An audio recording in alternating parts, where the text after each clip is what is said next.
Today's reading starts at 2 Kings 23. Then the king sent, and all the elders of Judah and Jerusalem were gathered to him. And the king went up to the house of the Lord, and with him all the men of Judah, and all the inhabitants of Jerusalem, and the priests and the prophets, all the people, both small and great. And he read in their hearing all the words of the book of the covenant that had been found in the house of the Lord. And the king stood by the pillar and made a covenant before the Lord, to walk after the Lord, and to keep his commandments and his testimonies and his statutes with all his heart and all his soul, to perform the words of this covenant that were written in this book. And all the people joined in the covenant. And the king commanded Hilkiah the high priest, and the priests of the second order, and the keepers of the threshold, to bring out of the temple of the Lord all the vessels made for Baal, for Asherah, and for all the host of heaven. He burned them outside Jerusalem in the fields of the Kidron, and carried their ashes to Bethel. And he deposed the priests whom the kings of Judah had ordained to make offerings in the high places at the cities of Judah and around Jerusalem, those also who burned incense to Baal, to the sun and the moon and the constellations, and all the host of the heavens. And he brought out the Asherah from the house of the Lord outside Jerusalem to the brook Kidron, and burned it at the brook Kidron, and beat it to dust, and cast the dust of it upon the graves of the common people. And he broke down the house of the male cult prostitutes who were in the house of the Lord, where the women wove hangings for the Asherah. And he brought all the priests out of the cities of Judah, and defiled the high places where the priests had made offerings, from Geba to Beersheba. And he broke down the high places of the gates that were at the entrance of the gate of Joshua, the governor of the city, which were on one's left at the gate of the city. However, the priests of the high places did not come up to the altar of the Lord in Jerusalem, but they ate unleavened bread among their brothers. And he defiled Topheth, which is in the valley of the son of Hinnom, that no one might burn his son or his daughter as an offering to Moloch.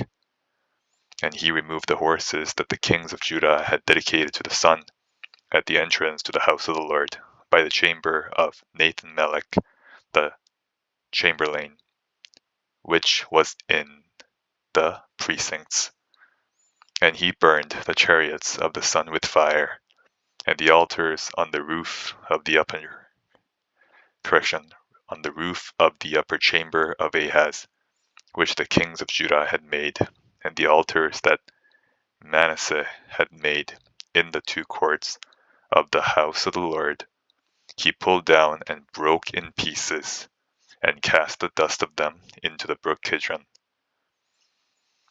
And the king defiled the high places that were east of Jerusalem, to the south of the Mount of Corruption, which Solomon the king of Israel had built for Ashtoreth, the abomination of the Sidonians, and for Chemosh, the abomination of Moab, and for Milcom, the abomination of the Ammonites. And he broke in pieces the pillars, and cut down the Asherim, and filled their places with the bones of men. Moreover, the altar at Bethel, the high place erected by Jeroboam the son of Nebat, who made Israel to sin, that altar with the high place he pulled down and burned, reducing it to dust. He also burned the Asherah. And as Josiah turned, he saw the tombs there on the mount. And he sent and took the bones out of the tombs, and burned them on the altar, and defiled it, according to the word of the Lord that the man of God proclaimed, who had predicted these things. Then he said, "What is that monument that I see?" And the men of the city told him, "It is the tomb of the man of God, who came from Judah, and predicted these things that you have done against the altar at Bethel. And he said, Let him be, let no man move his bones. So they let his bones alone, with the bones of the prophet who came out of Samaria. And Josiah removed all the shrines also of the high places that were in the cities of Samaria, which kings of Israel had made, provoking the Lord to anger. He did to them according to all that he had done at Bethel, and he sacrificed all the priests of the high places who were there on the altars, and burned human bones on them. Then he returned to Jerusalem. And the king commanded all the people, Keep the Passover to the Lord your God, as it is written in this book of the covenant. For no such Passover had been kept since the days of the judges who judged Israel, or during all the days of the kings of Israel, or of the kings of Judah. But in the 18th year of King Josiah this Passover was kept to the Lord in Jerusalem. Moreover, Josiah put away the mediums and the necromancers, and the household gods, and the idols, and all the abominations that were seen in the land of Judah and in Jerusalem, that he might establish the words of the law that were written in the book that Hilkiah the priest found in the house of the Lord.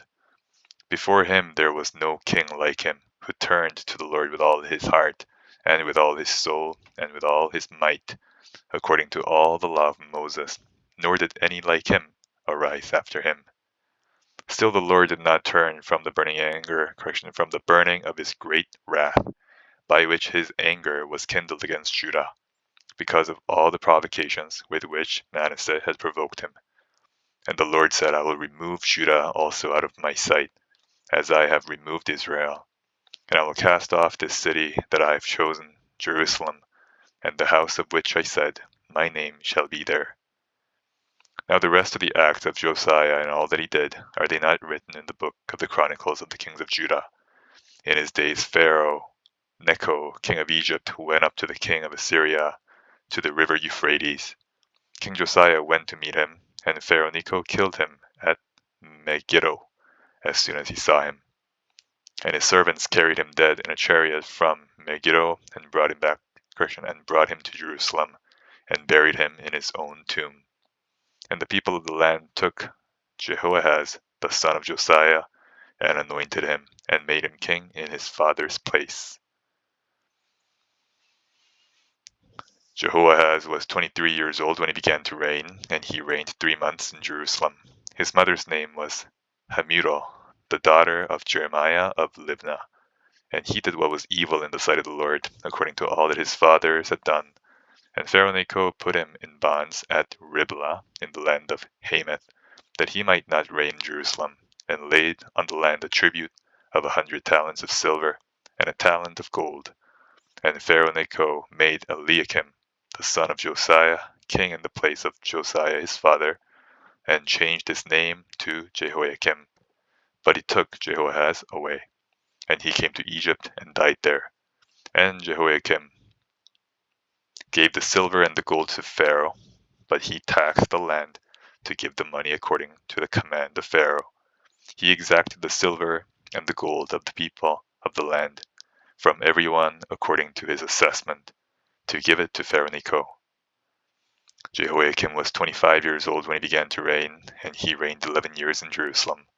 His mother's name was Zebidah, the daughter of Pedaiah of Rumah. And he did what was evil in the sight of the Lord, according to all that his fathers had done. Now we're at Hebrews 5.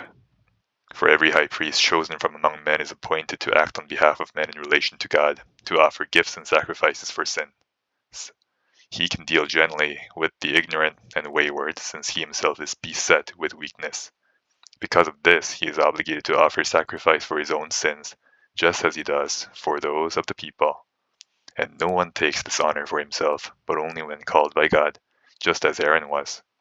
So also Christ did not exalt himself to be made a high priest, but was appointed by him who said to him, You are my son, today I have begotten you. As he says also in another place, You are a priest forever, after the order of Melchizedek. In the days of his flesh, Jesus offered up prayers and supplications, with loud cries and tears, to him who was able to save him from death, and he was heard because of his reverence. Although he was a son, he learned obedience through what he suffered. and being made perfect, he became the source of eternal salvation to all who obey him, being designated by God a high priest after the order of Melchizedek. About this we have much to say, and it is hard to explain, since you have become dull of hearing. For though by this time you ought to be teachers, you need someone to teach you again the basic principles of the oracles of God. You need milk, not solid food.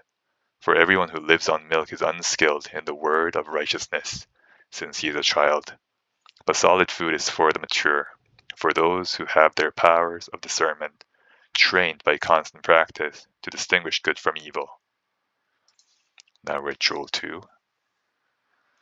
Blow a trumpet in Zion, sound an alarm on my holy mountain. Let all the inhabitants of the land tremble, for the day of the Lord is coming, it is near. A day of darkness and gloom, a day of clouds and thick darkness. Like blackness there is spread upon the mountains a great and powerful people. Their like has never been before, nor will be again after them, through the years of all generations. Fire devours before them, and behind them a flame burns. The land is like the Garden of Eden before them, but behind them a desolate wilderness, and nothing escapes them. Their appearance is like the appearance of horses, and like war horses they run. As with the rumbling of chariots, they leap on the tops of the mountains. Like the crackling of a flame of fire devouring the stubble, like a powerful army drawn up for battle. Before them peoples are in anguish, all faces grow pale. Like warriors they charge, like soldiers they scale the wall. They march each on his way, they do not swerve from their paths. They do not jostle one another, each marches in his path. They burst through the weapons and are not halted. They leap upon the city, they run upon the walls, they climb up into the houses, they enter through the windows like a thief. The earth quakes before them, the heavens tremble, the sun and the moon are darkened, and the stars withdraw their shining. The Lord utters his voice before his army, for his camp is exceedingly great. He who executes his word is powerful. For the day of the Lord is great and very awesome. Who can endure it? Yet even now declares the Lord, return to me with all your heart, with fasting, with weeping, and with mourning, and rend your hearts and not your garments.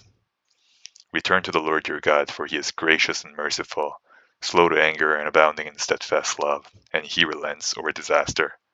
Who knows whether he will not turn and relent and leave a blessing behind him, a grain offering and a drink offering for the Lord your God.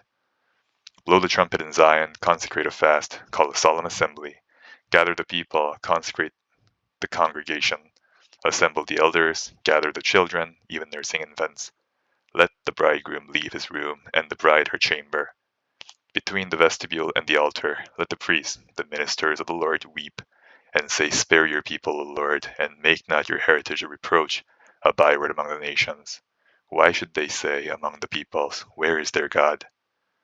Then the Lord became jealous for his land, and had pity on his people. The Lord answered and said to his people, behold, I am sending to you grain, wine, and oil, and you will be satisfied, and I will no more make you a reproach among the nations. I will remove the northerner far from you, and drive him into a parched and desolate land, his vanguard into the eastern sea, and his rear guard into the western sea. The stench and foul smell of him will rise, for he has done great things. Fear not, O land, be glad and rejoice, for the Lord has done great things. Fear not, you beasts of the field, for the pastures of the wilderness are green. The tree bears its fruit, the fig tree and vine give their full yield. Be glad, O children of Zion, and rejoice in the Lord your God, for he has given the early rain for your vindication. He has poured down for you abundant rain, the early and the latter rain, as before. The threshing floor shall be full of grain, the vats shall overflow with wine and oil. I will restore to you the years that the swarming locust has eaten, the hopper, the destroyer, and the cutter, my great army which I sent among you. You shall eat in plenty and be satisfied, and praise the name of the Lord your God, who has dealt wondrously with you. And my people shall never again be put to shame. You shall know that I am in the midst of Israel, and that I am the Lord your God, and there is none else. And my people shall never again be put to shame. And it shall come to pass afterward that I will pour out my spirit on all flesh. Your sons and your daughters shall prophesy, your old men shall dream dreams, and your young men shall see visions. Even on the male and female servants in those days I will pour out my Spirit, and I will show wonders in the heavens and on the earth, blood and fire and columns of smoke. The sun shall be turned to darkness and the moon to blood, before the great and awesome day of the Lord comes. And it shall come to pass that everyone who calls on the name of the Lord shall be saved. For in Mount Zion and in Jerusalem there shall be those who escape, as the Lord has said, and among the survivors shall be those whom the Lord calls. Now we're at Psalm 142. With my voice I cry out to the Lord. With my voice I plead for mercy to the Lord. I pour out my complaint before him. I tell my trouble before him. When my spirit faints within me, you know my way. In the path where I walk, they have hidden a trap for me. Look to the right and see, there is none who takes notice of me. No refuge remains to me, no one cares for my soul. I cry to you, O Lord, I say, you are my refuge, my portion in the land of the living. Attend to my cry, for I am brought very low. Deliver me from my persecutors, for they are too strong for me.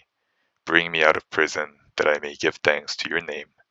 The righteous will surround me, for you will deal bountifully with me. And that's the end of the reading for today. Have a good day.